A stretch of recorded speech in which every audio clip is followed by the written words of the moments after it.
In one narration, which is also sahih, the Prophet ﷺ said, there are no days in which good deeds are greater. أعظم عند الله ولا أحب إليه. There is no days in which good deeds are greater or more beloved to Allah subhanahu wa ta'ala من هذه الأيام العشر, from these 10 days of Dhul Hijjah. So the Prophet ﷺ says, فأكثروا فيهن من التحليل والتكبير والتحميد. So increase within these 10 days of takbeer and tahmeed, or tahleel and takbeer and tahmeed. Now the Prophet ﷺ here is stressing quantity. Of course, quality is important, but the Prophet ﷺ here is stressing quantity in the sense of keep yourself engaged with these forms of dhikr.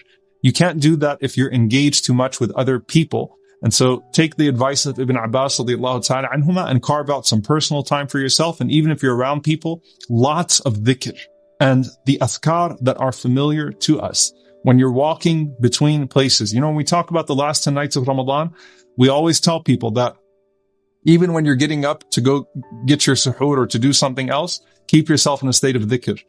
When I have my Hajj in Arafah, I always tell them, look, the lines are long for the bathrooms in Arafah, okay?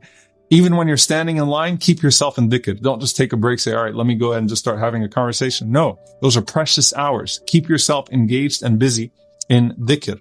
And subhanAllah, what we find is an authentic hadith that Ibn Umar radiallahu ta'ala anhuma and Abu Hurairah radiallahu ta'ala anhu, that they used to go through the marketplace throughout the first 10 days of Dhul Hijjah. This is a lost sunnah. And they would shout out takbeer. They would shout out Allahu Akbar, Allahu Akbar, Allahu Akbar, prompting the people, even as they were in the marketplace, to say Allahu Akbar. Please don't walk into a shopping mall and start shouting Allahu Akbar. This is a sunnah that we take the best from, inshaAllah ta'ala, for ourselves to remind the Muslims, remind the believers throughout these 10 days. So when you're about to get into an argument with your spouse or you're in your home, remind them, Allahu Akbar, Allahu Akbar, Allahu Akbar. These are days of takbeer. These are days of tahleel. These are days of tahmeed. These are days of praising Allah subhanahu wa ta'ala. Not just the day of Eid, but throughout the first 10 days, the Sahaba would prompt one another and remind one another. If you want to make this a time, if you are with your family, bidnillahi ta'ala, or even with friends, whoever it may be due to COVID, but reminding people, inshallah ta'ala, hey, let's do this, inshallah ta'ala. Let's prompt one another to remember Allah subhanahu wa ta'ala. And imagine, I always like to cast this time on Hajj because, it's just the easiest way, again, to take the physical dimensions of Hajj and to think about the spiritual dimensions of the Hijjah, since they're so connected.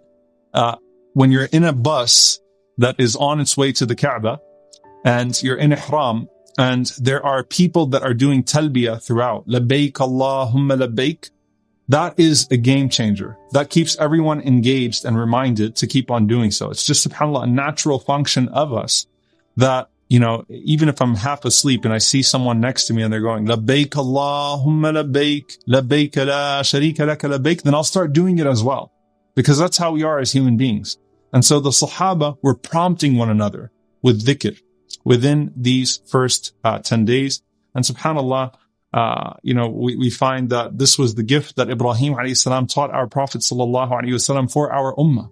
When Rasulullah sallallahu alayhi wasallam met Ibrahim alayhi salam, since we're commemorating both of them, alayhim as-salatu was-salam, in these days, when Muhammad sallallahu alayhi wasallam met Ibrahim alayhi salam, and Ibrahim alayhi salam said to him, Ya Muhammad sallallahu alayhi wasallam, give my salam to your ummah. Ibrahim alayhi salam sent salam to us. Wa alayka salam, Ya Nabi Allah. He sent salam to us. And he said, and tell them that Jannah has this vast plain and pure soil and sweet water. So Jannah is a beautiful, plain, leveled land. Its soil is pure.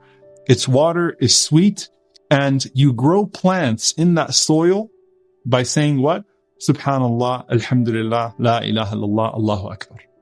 Every time you say that, your land in Jannah is increasing in real estate and in value because the trees are popping up in Al-Jannah for you. Every time you say Subhanallah, Alhamdulillah, La ilaha illallah, Allahu Akbar. That's in normal times. What about then in the best 10 days of the year, where they are days of barakah, days where deeds are multiplied? So keep yourself busy. Subhanallah, alhamdulillah, la ilaha illallah, Allahu Akbar. Subhanallah, alhamdulillah, la ilaha illallah, Allahu Akbar. Look, the simplest way that I can give you, inshallah ta'ala, is take a number for each one of those adhkar. And of course, the things that are, done on regular days. So for example, 100 times each one of these forms of dhikr, right? If you can do 100, do 100. If you can make it 200, do 200. If for the sake of these days, you say, I'm going to make them 1,000 each, inshallah ta'ala, but I'm going to put a number on myself, and then I'm going to try to do even more than that number, bi'idhnillahi ta'ala, then do so, because these are the best days of the year to do so, bi'idhnillahi ta'ala. Subhanallah, walhamdulillah, wa la ilaha illallah, wallahu akbar. Keep on doing so, bi'idhnillahi ta'ala.